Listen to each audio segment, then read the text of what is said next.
One of the great things about the public library is that it's a space that brings everyone together. Everyone from throughout our community and our region comes to the public library and comes downtown here to the Central Library.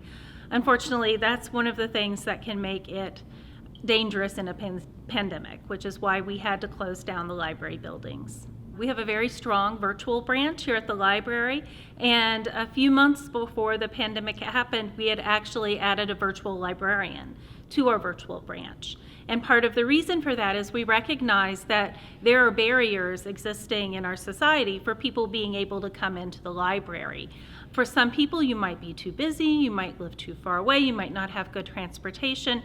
It might not be the best way for you to access library services. So in recognizing that, we have really invested a lot of our resources into our virtual branch, which made it a lot easier to roll out our virtual services when the coronavirus hit. One thing that the pandemic has kind of forced us all to do is recognize some barriers and see barriers that we might not have seen in our society before. And I'll give you one example. I've spoken in the past about how my oldest son is autistic. And because of his social anxiety or social disabilities, he would never want to come to a library program. He would never really enjoy that. But during this time, he's been able to attend online programs with his peers, and he's thrived. He's had lots of social interactions and has really, really enjoyed that. So I think that is one silver lining of what we're being able to achieve through all of this. To recognize that there are people out there that library programming as it existed before might not have been a good fit for. And this has helped us to find other ways to reach those people and those communities. Also, just with working parents like myself, I was never able to take my children to Storytime because I was at work doing the Storytimes actually. When they were little. And now thousands of people are able to access our Storytimes now that they're online. Well, programming has always been an important part of the public library. It not only entertains and educates our community, but it brings our community together and helps them find a way to connect. And that's been something that I think we have all struggled with during this pandemic, is being able to connect with one another. So all of the online programming we've done, the story times, the concerts, the book talks, all of those have not only served to educate and entertain our community, but it's also provided a place where we can all connect and come together.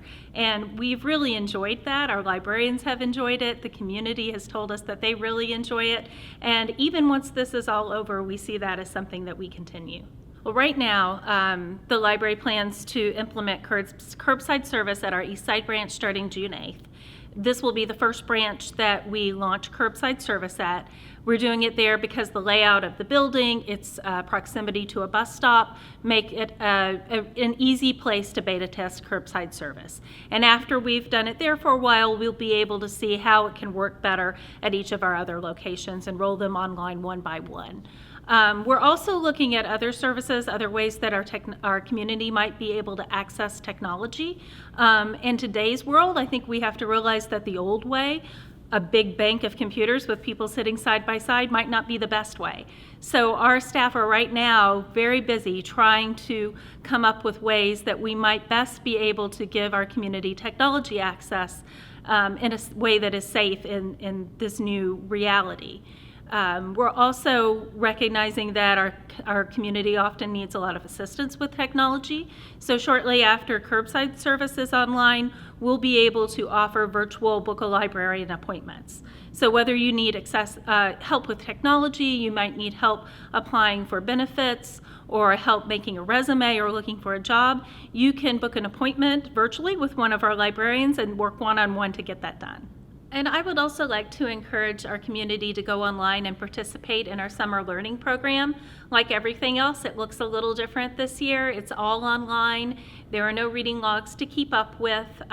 We know that because parents have been spending a lot of time and energy on NTI, myself included, that the last thing parents wanted was another checklist to go through, another strict thing to have to stick to with their children.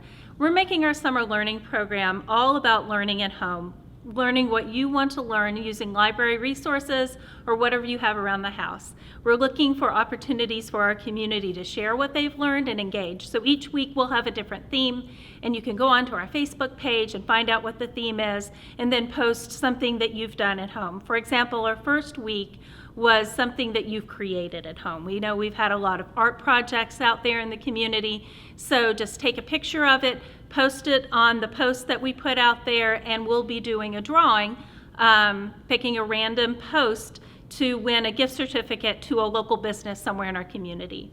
We wanted to really provide a way with our summer learning program for our community to be able to connect and engage with each other while also supporting local businesses. You can visit us online at our website at www.lexpublib.org, lexpublib.org. You can visit us on Facebook at Lexington Public Library, and you can use the hashtag LPLatHome to share what you've been learning and creating over the summer.